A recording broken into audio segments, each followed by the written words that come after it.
Hello everyone and welcome to my channel, and today I will be reading a multi-character listener by me. So let's get into it. Scaramouche. You wake up feeling an unfamiliar weight on your back and a curious twitch in your ears. Blinking against the morning light, you stretch, only to feel something soft against your cheek. You sit up quickly, your hand instinctively reaching to the top of your head, where you feel fur. What the hell is this? Finally awake, Scaramouche's familiar voice cuts through your panic with that teasing loud that you often found him using.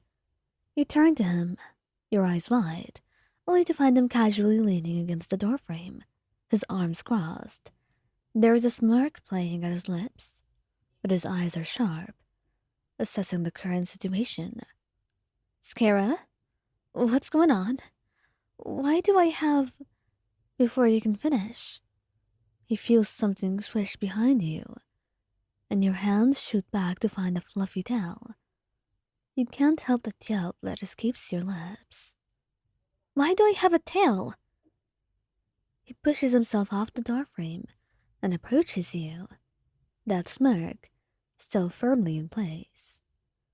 He kneels on the bed beside you, his hand reaching out to gently flick one of your ears. It twitches involuntarily under his touch, and you feel heat flood your cheeks. Don't ask me. I don't know. I woke up to find you like this. He swats his hand away from you, trying to ignore how your own tail seems to have a mind of its own, curling around your waist. Scara? This isn't funny. How did this happen? And please tell me it's a prank.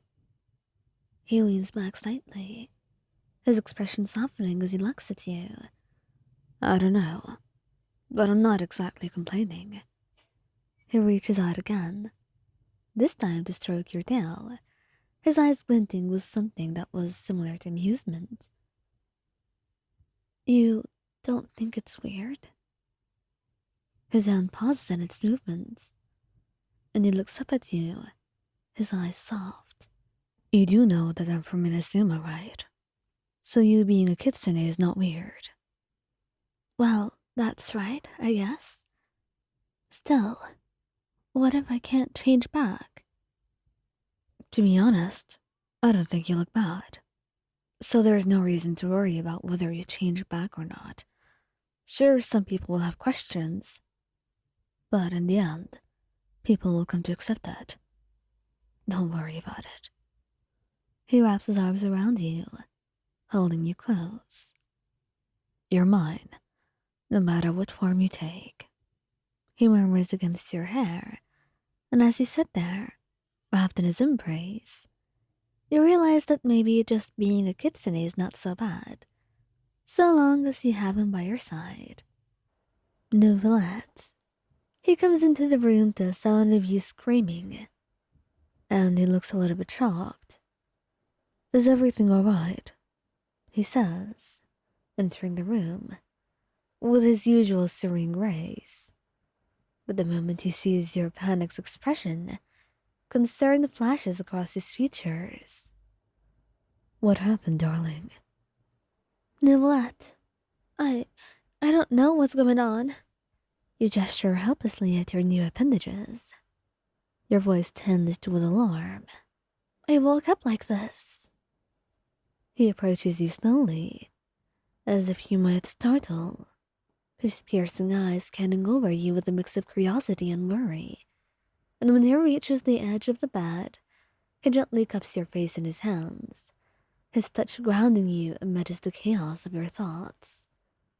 Breathe, he says softly, his thumb brushing soothingly over your cheek. We'll figure this out, don't you worry. You take a deep breath, trying to calm the racing of your heart. His presence, always so composed, helps to at least anchor you, and you find yourself leaning into his touch. How do I look? Do I look too strange? Neuvillette's gaze softened as he takes in the side of your fox ears and the tail that was swishing anxiously behind you. You look enchanting, Wayan, he says after a moment, his voice filled with quiet awe. He reaches out to gently touch one of your ears, and you feel it twitch under his fingers. Extraordinary, even. A blush rises to your cheeks at these words, and you can't help but smile, despite the strangeness of the situation. You really think so? He nods, his eyes never leaving yours. I do. You've always been beautiful to me. But now, there is something even more magical about you. You let out a shaky laugh, the tension in your chest easing just a little. You always know just what to say.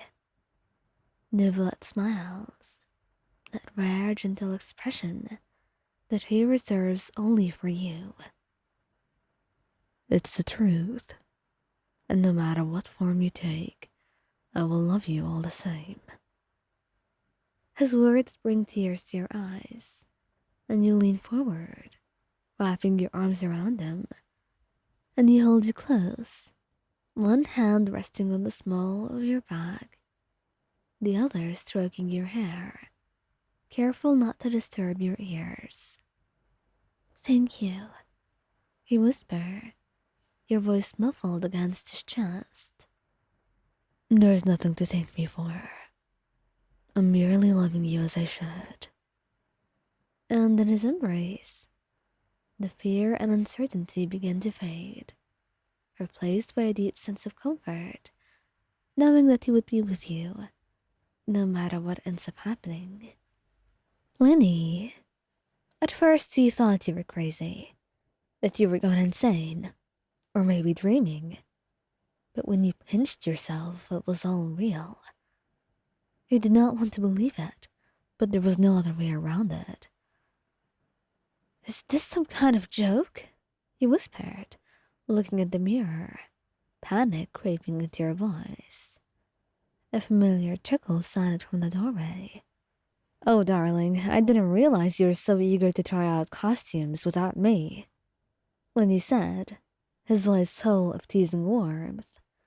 And you whipped your head around to see him standing there, leaning casually against the doorframe, with his arms crossed, a playful smile tugging at his lips. His eyes are bright with amusement, but when he sees the genuine distress on your face, the teasing glint fades. Lini, this isn't a costume. I woke up like this. I don't know what happened. You say, your voice trembling slightly. His playful demeanor melts away, replaced with concern, as he crosses the room to sit beside you on the bed. You're serious? He asks, his voice softer now, and you find yourself nodding. I don't know how or why, but I've turned into a kitsune. His eyes widen in surprise, but he quickly regains his composure, and he reaches out, gently cupping your face in his hands. Hey, breathe. We'll figure this out, okay? You take a shaky breath, trying to calm your racing heart. And what if I can't change back? What if we can't figure it out? You ask, your voice small and fearful. And his expression softens, and he caresses your cheek gently. Then I suppose I'll just have to get used to having a kitsune for a lover, he says, scratching behind your ears and making you blush brightly. You're still you, and that's all that matters to me. Besides, I do think it's a little bit cute on you. And you smile shyly at that, shaking your head. Only you of all people would say that. You're really biased, Lini. Maybe I am. Not that there is anything wrong with that. Oh, Lini, I don't know what I'd do without you. He kisses the top of your head, his hands gently stroking your new fox ears. And you'll never have to find out. I'm here for you. Always.